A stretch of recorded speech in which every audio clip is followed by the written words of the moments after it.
Hey, I'm back, and I gotta tell you, first off, thank you. I was really overwhelmed by the amount of positive support that I received out of my last video. It was a lot, it was long, I get it, and I thank those of you that followed it and watched the whole thing. You did learn quite a bit about my story.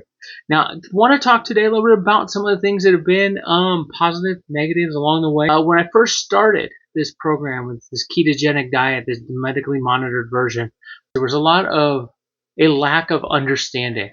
And I got to tell you that I didn't understand it at first either, but as I went through, I got a much better understanding, much more comfortable, much more confident with it.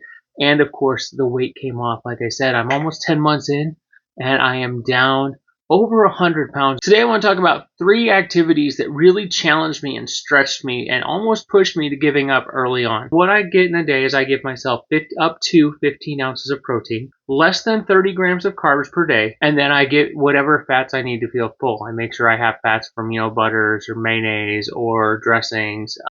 The 3 activities I want to focus on today early on and that almost pushed me to giving up were activities that had to do with a body scan and how I saw myself, ordering out, and the challenge of weighing in daily. Let's start with the body scan. Now, this was a challenge. This wasn't stepping in a machine and having imaging done and knowing what your body measurements and things were. This was a scan that literally was, look at different parts of your body. Look at your stomach. What do you think when you see your stomach? Look at your arms. What do you think when you see your arms? I became very unhappy because I did not have positive things to say. I see how I've allowed myself to become the round, giant individual that can't find a seat on an airplane without making people uncomfortable. That was a really challenging activity, but I tell you what, that has actually been one of the most valuable activities for me over the last 10 months. I try and do that activity now once a month at least. I also think about where I came from and where I was 9 months ago. And so that was an activity that was vitally important to me being successful, even though in the beginning I thought that was the activity that was going to do me in. The second thing that almost did me in early on was going out to eat with my family and having to order differently than I used to. I felt like I was putting my server out. And the first time we went out, I remember this very vividly. First thing I did was I looked at my server and said, I apologize. I'm going to be the difficult one tonight. I need a grilled pork tenderloin sandwich without the bun. I need lettuce, tomato, and pickle, a side of mustard. And I want a salad, but I don't want croutons. As I've gone on, almost 10 months in, I'm more comfortable. I know the things I like. I know what I'm asking for. Now I don't feel as difficult. And actually, fun experience is I have a local Mexican restaurant. We go in there way too much. The server came up to the table and goes, okay, so you want this burrito without the tortilla, you don't want the cheese sauce, you want to add our shredded cheese. He told me what my order was before I even ordered it. So it was great. It made me comfortable. He and I both laughed about it because he knew exactly what I was getting. It just was a good feeling to know that I was still going to give me a chance to have a good time with my family.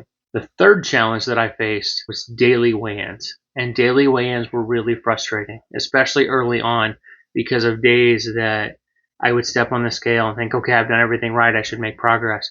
And it went up. Or, I hit a lull and wasn't moving. And those would frustrate me initially on because I'm doing the things that I'm supposed to do. I was doing things the right way. And as you can see in the graph, if I go off this monthly weigh-in, it would be really easy to be frustrated if I focus on this every day. But now when I look at it, I can see the progress, but I also then look at my all-time that is on the screen as well. And I can see right here where I've dropped from over 338 pounds in the beginning down to the 230s on average for the month of May. And seeing that really puts it into perspective and really helps me understand that doing the right things are helpful and the ups and downs are part of it, but the long-term goal and the long-term result has been a steady decline.